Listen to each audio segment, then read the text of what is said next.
Here we have a statement from Rex Tillerson, which came from the White House. We have H.R. McMaster going to cameras and saying the story is false, no sources and methods were shared. And we have Dina Powell, the Deputy National Security Advisor, saying the same thing. To be clear, that does not mean the story is false. The story says he shared top secret classified information. It does not say he shared the sources. It simply says it would be easy to ascertain them from the information. But that's it. H.R. McMaster, the National Security Advisor, coming to those cameras, saying essentially the exact same thing the Secretary of State just put out in a statement, not taking a single question on such a crucial issue. And I want to go to Michelle Kaczynski, who's live at the State Department. And Michelle, you've seen that statement from the Secretary of State, and you have some unbelievable information. That statement from the Secretary of State is a surprise to the State Department?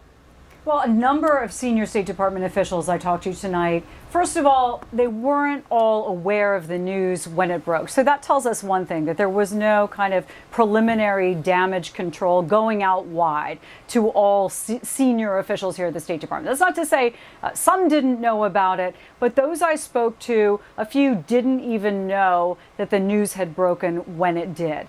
Then the statement that came from the White House, I mean the officials I spoke to weren't sure what to say at that moment. Later, when I spoke to other senior officials, they didn't know that their own Secretary of State had already put out a statement and that it came from the White House. Two of those officials we notified about that statement. This is highly unusual. What one of them said to me was that this was surprising.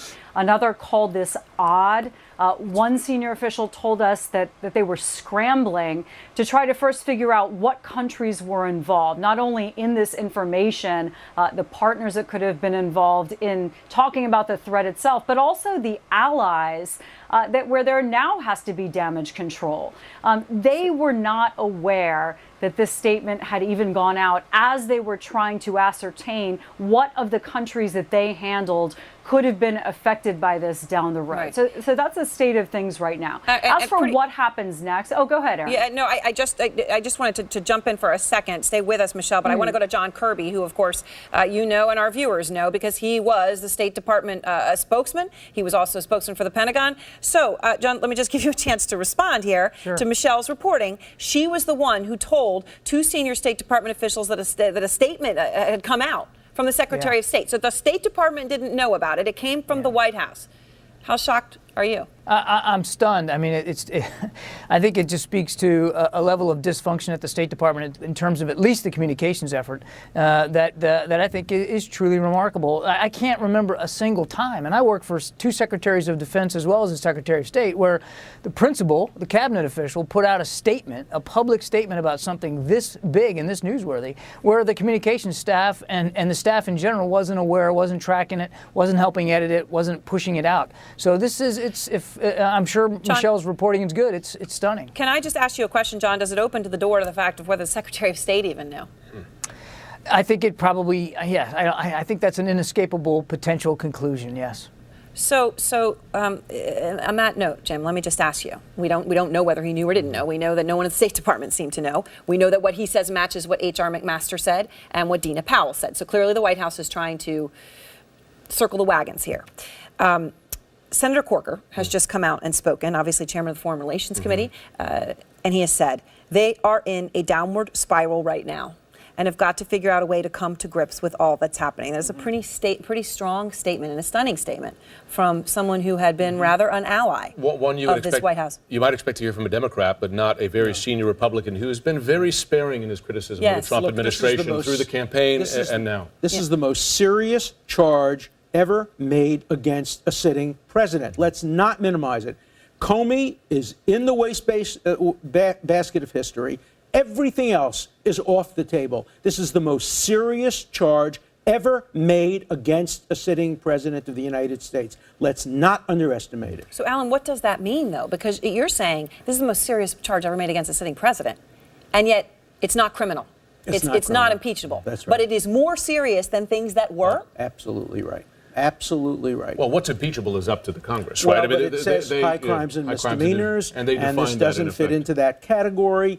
But something has to be done, and everything else should be put on hold, and everything should focus on this. And I want you all to stay with me.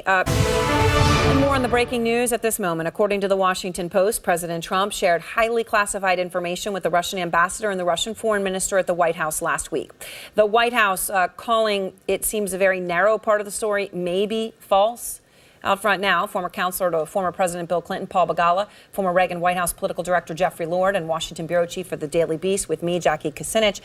Jeff, let me give you a chance to respond here. Republican Senator Susan Collins has just come out and said, can we have a crisis-free day? That's all I'm asking. Perhaps a lighter way of saying what Senator Corker, Bob Corker, is saying, obviously the chairman of the Foreign Relations Committee, and this is a stunning statement, it seems. He says they are in a downward spiral right now, referring to the White House, and have got to figure out a way to come to grips with all that's happening. Is it getting beyond their control, Jeff? No, it's not. And let me, if I could just speak up here for the opposition, if you will, and I should emphasize I've spoken to no one in the White House. This is just me sitting here watching your show, Aaron, and reading the Washington Post. Let me just say, one of the things that struck me immediately about that story is in the very first sentence, they said that according to former administration officials. Well, as I understand this story, there were three officials, the Secretary of State, the National Security Advisor, and someone else from the NSC staff who are in that room. That's it.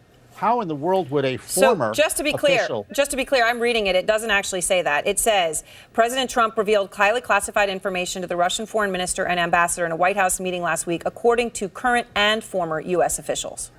Does that change? Right. Well, how do former U.S. officials know anything that went on in that room? I'm a former U.S. official. So is Paul Begala.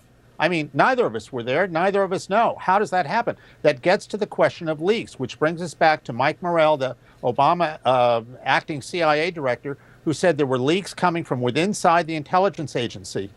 And my point is, people are doing this to embarrass the president.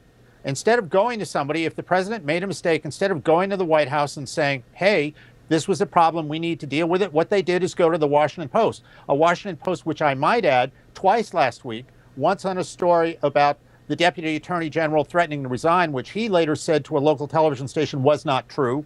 And secondly, when they said that the former Director Comey had asked for more resources for the Russia investigation, which his successor as acting director said wasn't true either. I mean, there is a credibility problem here, and we need to get this all out in balance a bit. Paul? Jeffrey, you're too good a guy to be smearing a bunch of good journalists and public officials. The leaker here is the president. The president told our adversaries, excuse me, I let you go. The president told our adversaries some of our most precious secrets given to us by some of our closest allies. The very same president who came into office attacking the intelligence community, who get this timeline, on May 9th, he fires the FBI director. He himself says he did so because he was thinking about the Russia investigation being a hoax. The next day, he meets with the Russians, the very people who had helped tilt the election in his favor, and he gives them classified information. This is a catastrophe. If I could amend Senator Corker's comment by one word. By the way, Bob Corker, a respected Republican, who was even rumored to be on Trump's shortlist for Secretary of State. We are not, they are not in a downward spiral. We are. This president has put our entire country in a downward spiral. Jackie. And I think this is why you're already hearing calls on the Hill for the Intelligence Committee to be briefed, because this raises more questions with members of Congress who have been caught unaware again for the second time in how many days, with new information that has large consequences for the country and for the Congress and for holding this president accountable. All right. Thank you very much, Jackie. Thank you very much, Paul. Thank you very much, Jeffrey Lord. I appreciate all of your time. And our